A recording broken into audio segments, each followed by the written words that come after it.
Welcome to Creative Pages with Catherine Live.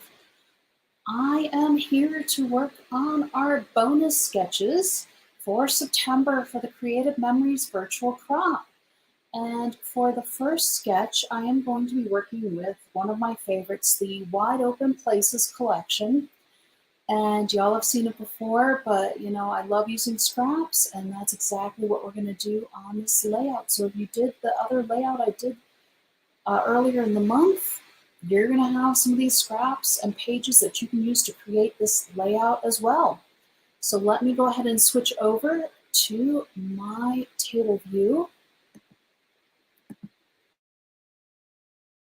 Oops, and take myself off. And of course, I had myself muted when I was talking. Go figure. Live streaming is not for the faint of heart, apparently. Okay, so here is our first sketch. And when I looked at it, I thought, gosh, it really is a little bit busy. So I wanted to simplify it a bit, but I don't know if I oversimplified it, but stick with me, and I think y'all are going to really like how this turns out. I actually have turned the sketch this way, and I've added a second border embellishment as well. And so you'll see as I go along how I go ahead and get this put together. And of course, I will bring back in the sketch from time to time so you can see where I'm at, but I always try to put it up so that way you can get a screenshot if you want. I am going to be working with our field fence punch. I've already gone ahead and punched it so that way y'all don't have to listen to me punching stuff over here on this live stream. And I've pulled out one of our sheets from our texture pack is what's going to be our base. It's going to be this hay bale. I just love it. It's kind of fun. It just really screams fall also, doesn't it? So, and then we have this really gorgeous straw wheat looking, hay looking embellishment. And of course, all of our embellishments are double-sided, the laser cut embellishments, and you can pick which color you want to use. I wanted to use the one that's going to highlight the colors in our hay bales. So I'm going to go ahead and grab my repositionable tape. I am working on my parchment board. If you haven't seen my parchment board before, check out some of my other videos, or I will try to explain it in one of the later ones, but not right now. I'm leaving about, I don't know, between an eighth and a quarter of an inch on the left side there. And what I've also done is I pulled out one of my scraps. This was one of our designer sheets. It has this beautiful rust-colored floral design on the one side and a mustard color on the back side. And that's what's going to be my, I guess, my busy part of the design, the strips. But I didn't want it to be just the focus of the entire page. So what I did was I did 5 2-inch by 1.5 inch pieces, and we're going to space them out a little bit so you can still see some of the hay in between. And so let's go ahead and get these put down. I'm using my regular tape runner for these. I used the repositionable for the embellishment. And I'm going to space these out a little bit. I'm going to start on the 2 ends and then work in, because a lot of times that's easier when you're doing your spacing, and especially if you want to create a little bit of a pattern as well. So let me get tape on my remaining 3 pieces here, and I will how far apart to put these. I'm guessing it looks like it's about 1/2 inch or so in between, but let's see. No, we can put a little bit more. Here we go. Let's scoot this over just a little bit here, and scoot this over just a little bit, and I will grab my 0 centering ruler for y'all, and that way I can give you a more accurate idea. It's about 3/4 of an inch in between. Yep. Right at 3/4 of an inch in between is what I left, so you can see that hay in between. These were the 1.5 inch by 2 inch pieces. Now, what I have is this was one of the mats I used on one of our other layouts. And on this opposite side, we have these shadow animals, which I just thought were so much fun. And here is our field fence. So what I punched our field fence out of was the last time we used the cowhide paper, and the backside is this dirt. And so I went ahead and punched it out of the dirt, thinking that would look really great going across the bottom of our page instead of all these squiggles and other things. I mean, you can use an embellishment. You can use your decorative trimmer and cut other pieces. I honestly just really wanted to kind of keep it a little bit simpler. So I'm going to go ahead and place this on, and then I'm going to go ahead and add my, okay, hang on. I need to spot check this a minute because I also have 3 of our 4x6 mats. Okay, good. And I want to layer them. So whereas this one's going to be my middle focus, and then the other 2 are kind of going to go on top just a little bit.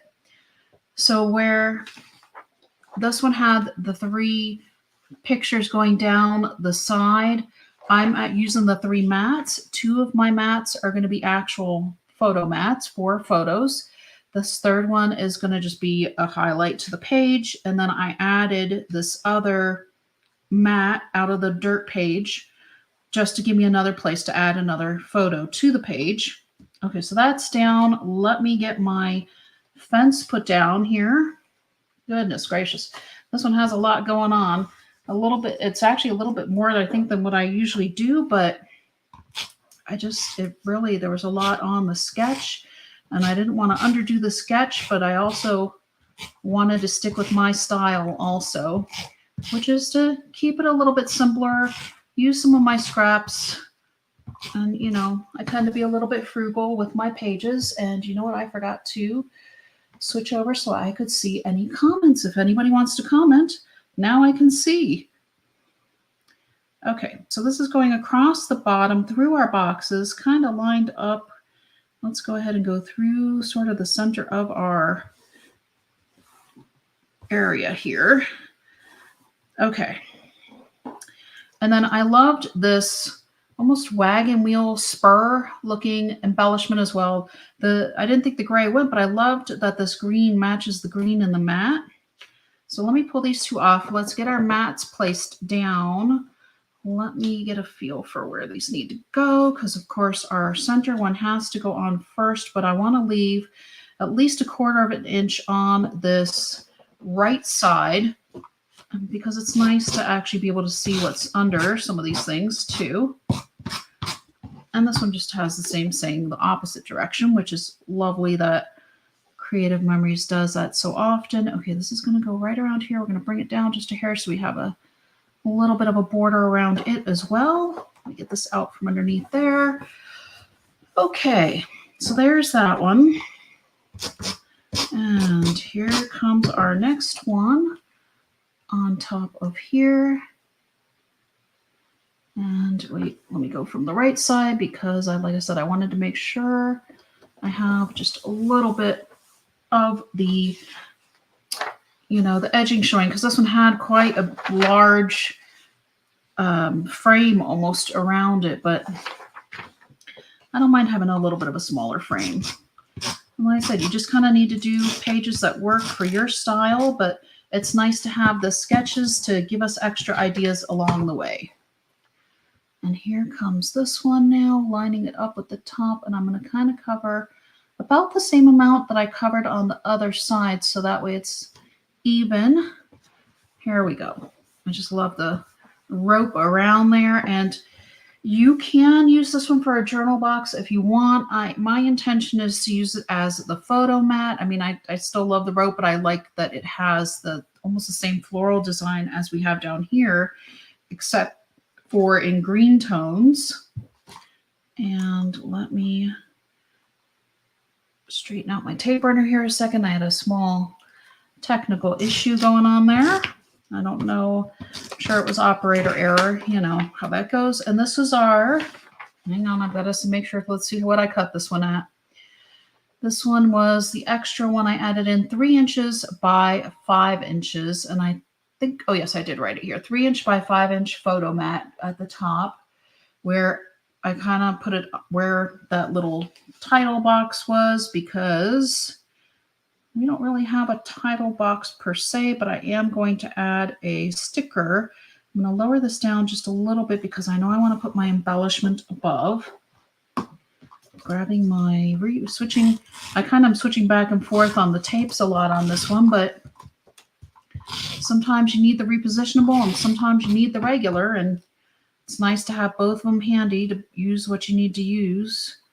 All right, so our spur is going to go up here.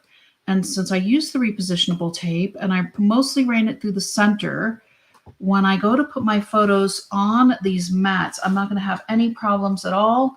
I'm going to just be able to take my multi-purpose tool, and you can see just how it just runs right up and under there. No problems whatsoever to get my pictures on this page. And then I grabbed one sticker, this Feel and Dandy. I thought it just, the design on it, the coloring just really went well with this page. I am going to grab out a couple of foam squares to pop it up a bit. Again, just to make it easier for adding the pictures later, because then if your sticker is up higher, you can get your photos underneath very easily. And if you want to not have the sticky part under here, just grab a little baking soda before you pull off the little paper backings from your foam squares, and you will be set. So here we go with this one. This is going to go up and over here because we are going to be feeling dandy that we have our first sketch from this bonus layouts done. There's 3 of these, and I am at least going to get 2 of them done tonight. So here's our sketch again. If you want to screenshot that, you can. I'll hold it a little bit closer.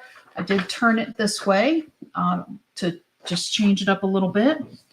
And here is our finished page. So there are our 3 mats. You can see our embellishments here, and there is our page bottom. So not too super busy, but just really came together beautifully. I loved having the sketch for inspiration, and I hope you all enjoyed seeing it as well.